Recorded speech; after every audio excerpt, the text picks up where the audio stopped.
it's really designed to help save people from themselves. You would think that we can literally just walk out of here and go to the people that we care about and that we're friends and closest to and say, hey, I just got involved with this company called Momentous, and we're doing Clear, and we're doing Direct TV, and we can make $1,000. You would think that it would be that simple, and people would say, okay, let's do it. But it's really not that simple. The things that I'm going to share with you very quickly that we do is really designed to save people from themselves. And it's designed to be duplicatable for the masses. So as we know, you got to have your why that Dayla talked about. And if that is, I'm telling you right now, if your why is not strong enough that it will make you cry, you need to rethink your why. And you won't be around here long. You will not be around here long. Because even though this is simple, it's not easy. It's not easy because we deal with people. It's not easy because you're going to go to someone that you think love you and owe you the most, and they're going to say, no, they're not switching. And they're the very ones that you're thinking, man, I just knew my dad was going to switch. And your dad is telling you, I'm not switching. That's a scam, you're going to jail.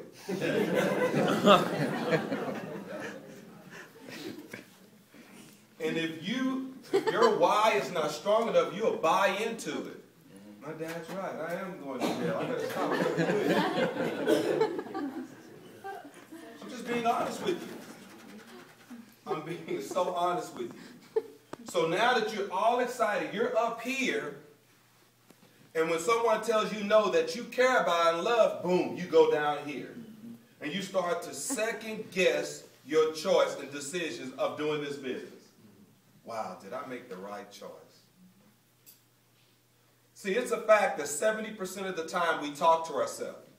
It's a fact. 70% of the time. And the question is, the things that we're saying to ourselves, is it positive or is it negative? And that's the battle right there. And the one that wins that battle is the one that we feed the most. That's why we have to stay together as a team. That's why you have to stay plugged in. That's why you have to turn your car into a mobile university. Positive in, positive out. Whatever you're full of is what comes out of you. So if you're full of it, then that's what's going to come out of you. There's a transformation that must take place for you to become successful in this industry, and it starts right here. Change is a door that can only be opened from the inside. The inside of your mind. It's the psychology behind this industry and what we do. And I'm going to be honest with you. Once you go through that process, because think about it, we've been programmed. Go to school, get your degree, get a good job, work for 35 and 40 years, retire. That's been branded in us. And this industry is going completely against the grain. And if you're not willing to go through that transformation mentally, it's like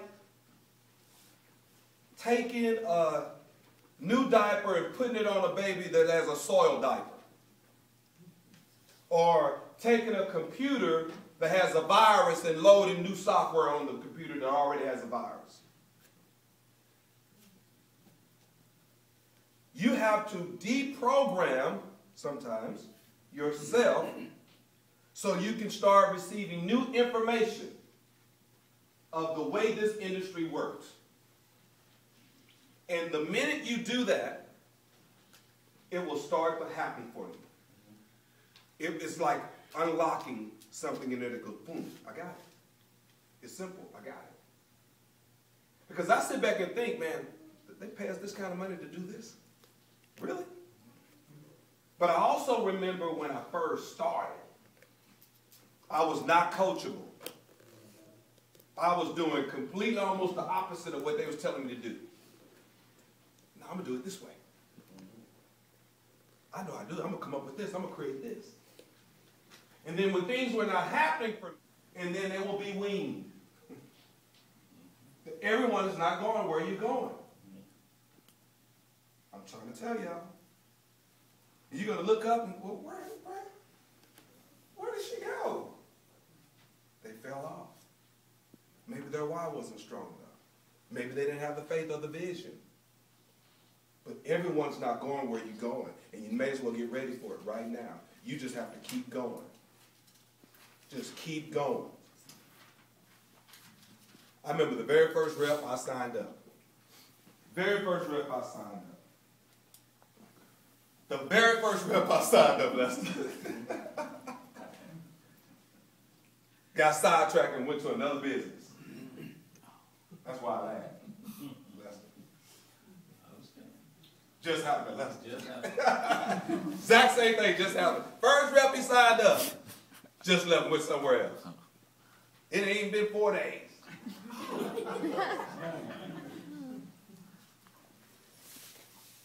Be ready. Everyone is not supposed to go where you're going. Are you hearing me? Yes. Same thing happened to me. I guess that's a good sign. Yeah.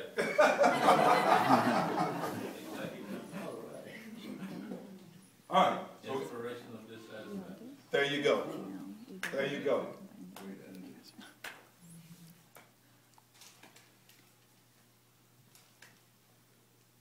Why are you doing this business? Well, I started 3 weeks ago. Oh, you're going to film me?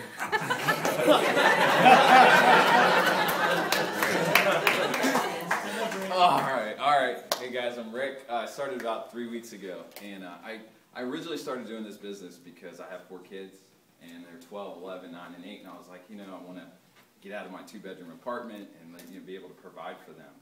But as I brought in my best friends, I'm starting to see that I want to do this more for them.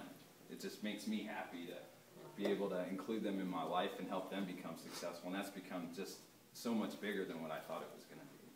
So that's why I'm doing it.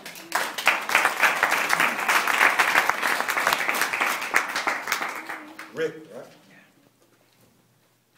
You can't want it better than they have to want it. You can want it for them so bad, but they got to want it for themselves. They do. One of the things that we have a tendency to do is when we start a business like this, we go to the person that is broke. We go to the person that we feel need the business because we want it better than they do. We know their financial situation, and we just want nothing more for them to have some success, and we feel like we're bringing them the perfect opportunity and vehicle for them to do that. They have to, until the pain of remaining the same outweighs the pain of change, will one change. They have to want it for themselves. Go to people who are already successful first.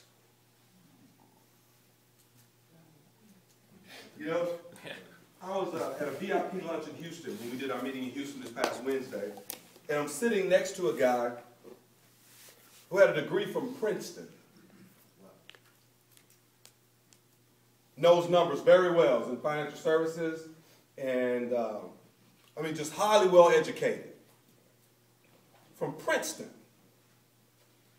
Some of you would probably not even talk to that guy about momentous. And I asked him, I said, why are you doing momentous? And he knew who I was and everything. Gave me his car, he running to me.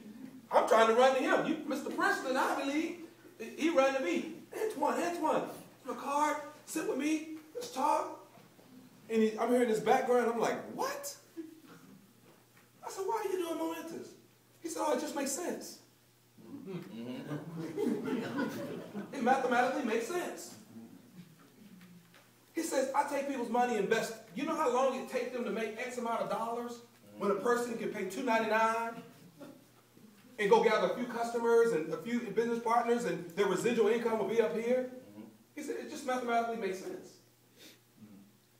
And yet we'll go to the brokest person we know and you're trying to convince them that this makes sense. It's a mindset. It's a mindset. Go to people who are already successful, people who are already doing well in traditional business. They're the ones that'll see it Can't quit. That's why they're successful. See? He's a Princeton guy. That's why it makes sense. Now, think about this. As smart as he is, he knows numbers, and he said, well, no, that don't make sense. Then I would have been like, where'd you graduate from? It makes sense. Now,